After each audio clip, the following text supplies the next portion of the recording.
আমি যে playlist start করেছিলাম বেসিক থেকে অ্যাডভান্স পর্যন্ত ইংলিশের, সেই প্লেলিস্টের পার্ট 3 আজকে। আর পার্ট 3 অনুযায়ী টপিক হলো আর্টিকেলস। আর্টিকেলস 3 ধরনের হয়, একটা হলো এ, আর একটা অ্যান, আর একটা দা।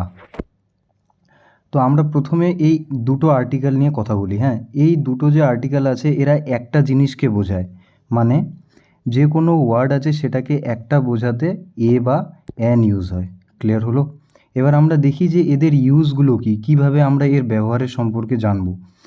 সো এ আর অ্যানকে ইউজ করতে গেলে আমাদেরকে ইংলিশের যে ওয়ার্ড আছে ওয়ার্ডের উচ্চারণের ওপরে ফোকাস করতে হবে। কীরকম? সাপোজ এ থেকে জেড পর্যন্ত অনেকগুলো লেটার আছে, তার মধ্যে সবগুলো কনসোনেন্ট, কিন্তু 5টা বাদ দিয়ে, সেই 5টা কি? এ, ই, আই, ও, ইউ, সেগুলোকে আমরা বলি ভাওয়েল। তাহলে যদি কোনো ওয়ার্ডের উচ্চারণ কনসোনেন্ট সাউন্ডের মতো হয় এবং একবচন হয় তাহলে তার সাথে এ হবে। যদি কোনো ওয়ার্ডের উচ্চারণ ভাওয়েলের মতো হয় এবং সেটা একবচন হয় তাহলে তার সাথে অ্যান হবে। ক্লিয়ার হলো? বাস এতটুকুই। এবার এক্সাম্পল দিয়ে বোঝা যাক, তাহলে আরও বেশি ক্লিয়ার হবে। এবার সাপোজ আমি যদি বিওওয়াই বয় বলি, বিওওয়াই বয়, তাহলে বয়টা এখানে যে উচ্চারণটা হচ্ছে, যে প্রোনাউন্সিয়েশনটা এর হচ্ছে, সেখানে কিন্তু কনসোনেন্ট আসছে। বিটা কি? কনসোনেন্ট। এটা তো ভাবেল না, এ ই আই ও ইউর মধ্যে তো পড়ছে না, তাহলে কি হবে? এ বয় হবে। এখনই যদি আমি G I R L girl বলি তাহলে কি হবে? এ গার্ল হবে, কারণ জিটাও কি কনসোনেন্টের মধ্যে পড়ছে। সবসময় মনে রাখবে যে আমরা এখানে স্পেলিংয়ের ওপরে ফোকাস করব না, বানানের ওপরে ফোকাস করব না, রেদার আমরা জাস্ট প্রোনাউন্সিয়েশনের ওপরে, উচ্চারণের ওপরে ফোকাস করব, যে ওয়ার্ডটা যে আছে ওয়ার্ডটা কনসোনেন্ট সাউন্ড করছে নাকি ভাওয়েল সাউন্ড করছে। আরও একটা এক্সাম্পল দেখা যাক, যেমন আমি যদি এখনই ই ডাবল জি এগ বলি তাহলে এর ক্ষেত্রে কিন্তু আমার অ্যান এগ হবে। কেন? যদিও ই আছে আমার স্পেলিং, কিন্তু আমার উচ্চারণটা কিন্তু এ নিয়ে হচ্ছে, এগ এগ এগ, আমি কিন্তু ইগ বলছি না। হ্যাঁ, এখানে কিন্তু উচ্চারণটা এ দিয়ে শুরু হচ্ছে। ক্লিয়ার হলো?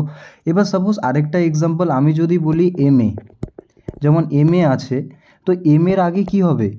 অ্যান হবে, কারণ এ এম বলছি না, এ এ আসছে, তাহলে কি হচ্ছে? অ্যান এম এ, কারণ ভাওয়েল পাচ্ছি আমরা এটা, সেই হিসেবে। কিন্তু এখানে একটা এক্সেপশনাল রুল আছে, এবার আমাদেরকে এক্সেপশনাল রুলে যেতে হবে, কিন্তু তার আগে আমি আরেকবার কয়েকটা এক্সাম্পল দিই, সেই এক্সাম্পলগুলো দিয়ে আরও ক্লিয়ার করে নেওয়া যাক এই ব্যাপারটা।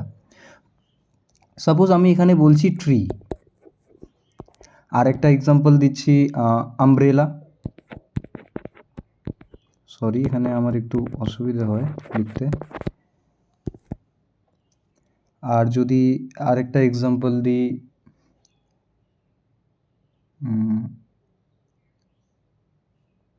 বুক।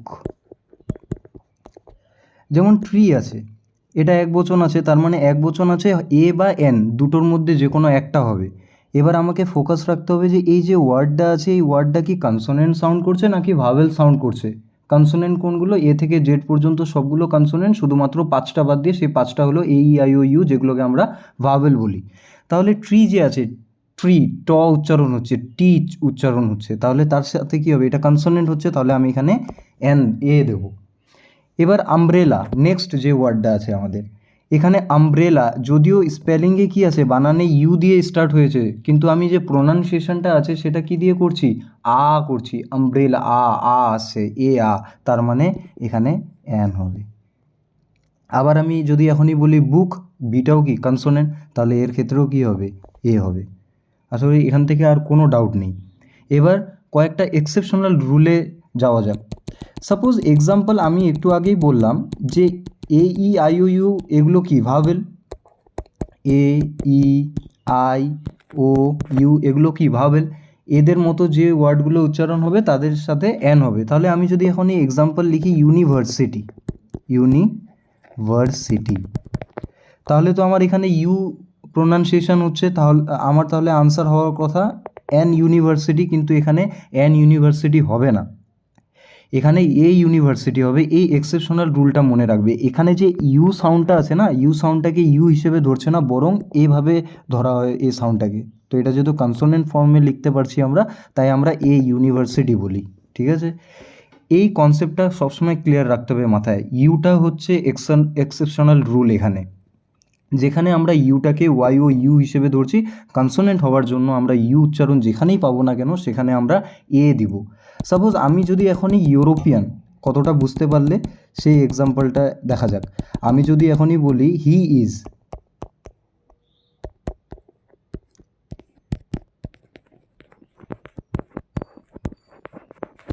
ইউরোপিয়ান, তাহলে হি ইজ এ ইউরোপিয়ান হবে নাকি অ্যান ইউরোপিয়ান হবে? এটার আনসার হবে এ ইউরোপিয়ান। এ ইউরোপিয়ান কেন এ ইউরোপিয়ান হলো? কারণ উচ্চারণ যে আছে আমরা ইউ করছি, ইউরোপিয়ান, ইউরোপিয়ান, ঠিক আছে, এভাবে। ক্লিয়ার? এবার আরেকটা এক্সাম্পল, সাপোজ বলছে I have 1 rupee note, 1 rupee note.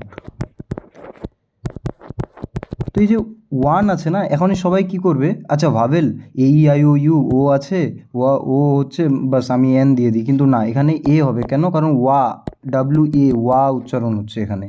এরকম প্রোনাউন্সিয়েশনে বি ভেরি কেয়ারফুল, যে ওই ওয়ার্ডটা কীভাবে প্রোনাউন্স হচ্ছে, কীভাবে ওর উচ্চারণ হচ্ছে, সেই অনুযায়ী ডিসাইড করতে হবে যে সেটা কনসোনেন্টে পড়লে এ, ভাবেলে পড়লে এন। কিন্তু এক্সেপশনাল একটাই হলো ইউ। যদি ইউ এর মতো উচ্চারণ তোমরা কোথাও পাও, তাহলে বুঝে যাবে যে আমাকে এটাই ইউজ করতে হবে ওখানে। ক্লিয়ার? এবার দা নিয়ে, দা, এটা খুব ইজি। দা হলো নির্দিষ্ট যদি কোনো জিনিস বোঝায়, পার্টিকুলার এক্স্যাক্ট যদি কোনো জিনিস বোঝায় তাহলে দা হয়, ঠিক আছে। বা পৃথিবীতে নির্দিষ্ট কোনো কিছু একটা আছে। এবার এক্সাম্পল দিয়ে এগুলো আরও বেশি ক্লিয়ার করা যাক। আমি যদি এখনই রিভার বলি, রিভার, তো রিভার যে কোনো রিভার, এটা সিঙ্গুলারে আছে, তাই এর সাথে এ বা এন হবে, এবং কনসোনেন্ট নাকি ভাওয়েল সাউন্ড সেই অনুযায়ী ডিসাইড করতে হবে, তাহলে এ রিভার হবে। কিন্তু আমি যদি এখনই বলি গঙ্গা রিভার, তো গঙ্গা রিভার কি অনেকগুলো পৃথিবীতে আছে? নেই, একটাই নির্দিষ্ট রিভার আছে, তাহলে তার সাথে কি হবে? দা গঙ্গা হবে। পর্বত অনেকগুলো আছে, কিন্তু হিমালয় পর্বত কি অনেকগুলো আছে পৃথিবীতে? নেই, তাই ওটা নির্দিষ্ট একটাই আছে, তাই ওর সাথে দা হিমালয়া হবে। এইভাবে এগুলোকে ডিসাইড করতে হয় দায়ের ইউজটা। আরেকটা ট্রিক, দায়ে যদি কোনো ওয়ার্ডকে আমরা প্লুরাল পাই, যদি বহু বচন হিসেবে পাই, একের বেশি, অধিক, তাহলে তার সাথেই কি হয়? দা হয়। এবার সাপোজ আমি যেমন একটু আগে বললাম যে বয়, বয় দিলে এ বয় হয়, তাই তো। কিন্তু আমি যদি এখনই বয়েজ পেতাম, ওয়ার্ডটা চোখ বন্ধ করে আমাকে দা দিতে হতো, কারণ সব সময় যদি প্লুরাল হয় বা নির্দিষ্ট বোঝায়, তাহলে তার সাথে কি বোঝাবে? দা হবে। আর এ বা এন তখনই হয় যখন ওয়ার্ডটা সিঙ্গুলার থাকে। এখানে তো ওয়ার্ডটা সিঙ্গুলার ছিলই না, তার মানে এ এন এর মধ্যে তো কিছু একটা হবেই না, তার মানে দাটা হবে, দা ইউজ করতে হবে। ওটাই শেষমেশ বেঁচে থাকলো। এতটুকুই কনসেপ্ট দায়ের।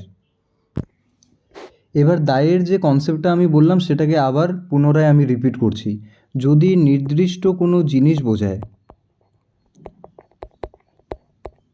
বা যদি সেটা প্লুরাল কোনো ওয়ার্ড হয়, তার সাথে দা হয়। যেমন বয়েজ, গার্লস, এগুলো সবার সাথে দা হবে। আবার নির্দিষ্ট কোনো একটা জিনিস, যেমন গঙ্গা রিভার একটা নির্দিষ্ট, যমুনা রিভার নির্দিষ্ট, ব্রহ্মপুত্র রিভার নির্দিষ্ট, নর্মদা রিভার নির্দিষ্ট, এরকম নির্দিষ্ট ওয়ার্ডগুলোর ক্ষেত্রেও কি হয়? দা ইউজ হয়। অ্যাজ ওয়েল অ্যাজ যদি আমরা কোনো, আমাদেরকে যদি এক্সামে কোনো একটা সেন্টেন্স দেয় আর আমরা বুঝতে পারি সেটা কোনো কিছুকে নির্দিষ্টভাবে পয়েন্ট আউট করছে। এক্সাম্পল হিসেবে দেখা যাক, আমি যদি বলি যে ওর দিকে তাকাও, আমি বা বলি লুক, ওই ছেলেটার দিকে তাকাও, তাহলে বলবো লুক অ্যাট দ্য বয় বলবো। এখানে দা হলো কেন? বয়টার দিকে আমি নির্দিষ্ট করে তাকাতে বলছি, লুক অ্যাট দ্য বয়, ওই দিকে তাকাও। যদি আমি বলি বোর্ডের দিকে তাকাও, লুক অ্যাট দ্য বোর্ড। আমি যদি বলি ওই নদীর দিকে তাকাও, তাহলে লুক অ্যাট দ্য রিভার। এইভাবে যদি সেন্স এরকম ক্রিয়েট হয় যে ওই বাক্যে নির্দিষ্ট কোনো কিছু বোঝাচ্ছে বা নির্দিষ্টভাবে পার্টিকুলারলি কোনো কিছু পয়েন্ট আউট করছে, তখন তার সাথে দা ইউজ হয়। বাস এতটুকুই। এবার আমরা যত কিছু এই গোটা ভিডিওতে আর্টিকেল হিসেবে শিখলাম, সেটাকে আবার পুনরায় রিপিট করা যাক। প্রথমে আমরা